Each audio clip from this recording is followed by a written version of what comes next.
Last week we did a video on how to render a wall ready to be plastered, and obviously this is the end result of that video. That was last week's, again on the channel if you want to check that out.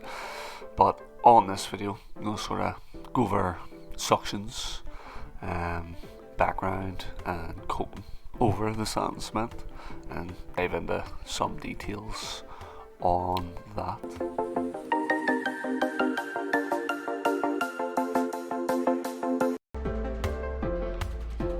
On this video, on the most, we're going to be covering plastering over sand and cement render, which obviously we've done previous for this top coat. This is not old sand and cement render, it's fresh new stuff. If you were going over old render, say all the skim coat for whatever reason all blew off, then you'd be doing things a little different, as you'd be, you'd be dusting it down, scraping it clean, and then obviously you'd have to PVA it, maybe SBR it and then PVA it or something, just get a bit of a dust proofer over it. Again, I'm going to be going sort of fast here as I'm doing quite a lot of walls on site here. So typically when you're on site, you can, because stuff's fresher, you can put on a good bit more, and just sort of most times to make money you have to put on a good bit more. So you've got that. So I'm not moving too fast, hopefully, for you to get some of the stuff that I'm talking about. So you can see I have multiple walls on. I've actually got the bigger room split up and then that bathroom split up. And when we talk about split up, that's just the opposites are all on, plasterboard and cement walls on in this occasion.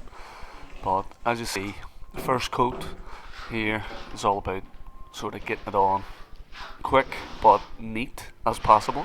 Again, if you're a beginner, I don't recommend trying to do 4 big walls and a couple of wee walls. I think on this head alone I did put on 4 decent sized walls and then like a couple of covered walls around the house as well, and I think they need door walls. But so yeah, I don't recommend that for a beginner because it just would be too much, and potentially stuff will all start setting on you before you even mix for your second coat.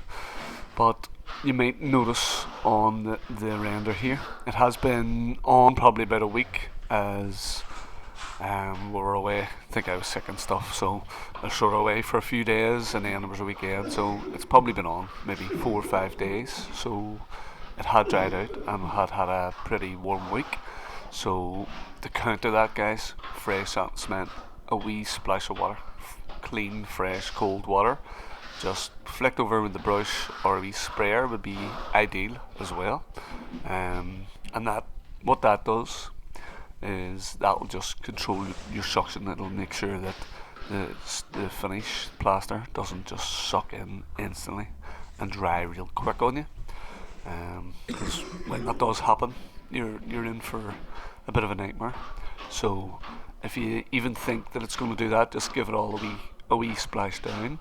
Believe it or not, later on there was a couple of smaller walls downstairs, seemed a bit fresher, and they did not suck in whatsoever. And obviously these ones didn't suck in on me either, because the wee splash I had done. Just sometimes you're better being safe than sorry, especially if you're going to do a larger hit. You don't want to be under all that pressure.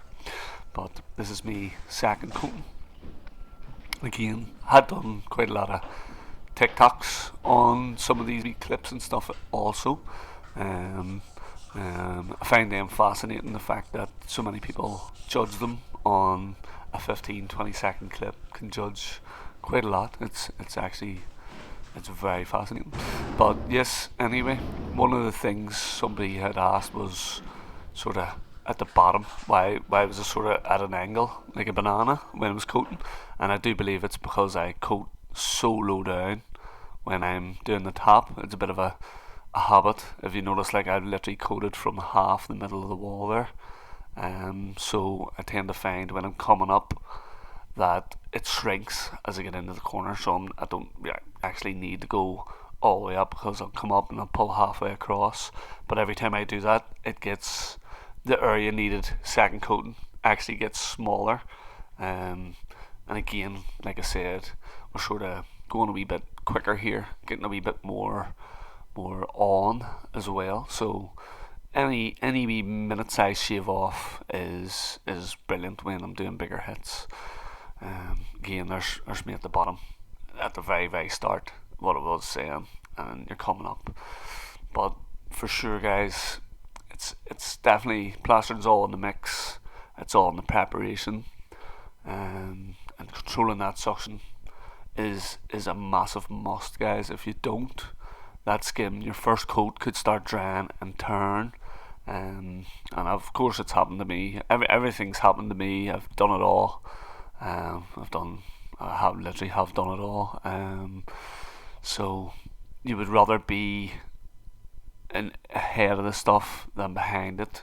That goes for pretty much all of plastering. You'd kind of want it. You'd rather be one step in front of it than one step behind it, as it just makes your life that wee bit handier and easier. And again, if it is got a bit of suction in it, for sure with your second coat you want to be absolutely as tidy as possible, just to make the troweling easier. There's no point fighting with it. Try and make your life as easy as possible, guys.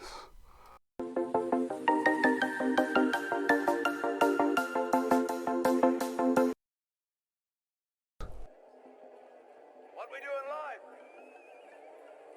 echoes in eternity.